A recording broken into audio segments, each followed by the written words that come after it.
When it comes to women and investing, why is it that women trade more, make more, show more discipline in the markets, but yet invest less? Well, all of those reasons come down to because women invest in a different way to men. And I have found over the years that the way in which women have spoken about investing isn't quite tailored for them. And that's why I wanted to tell you, so excited to tell you about our new show called Fantastic Female Fridays at VectorVest. My name is Susan Hayes Cullerton and I'm the Managing Director of VectorVest Europe.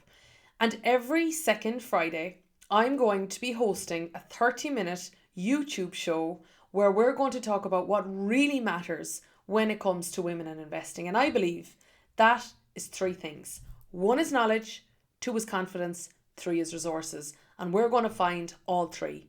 So I really hope that you join me for our first episode on Friday, the 19th of June, 12 noon Eastern Time on the VectorVest YouTube channel. And we are going to have a lot of fun. We're going to learn an awful lot and we're going to make a difference.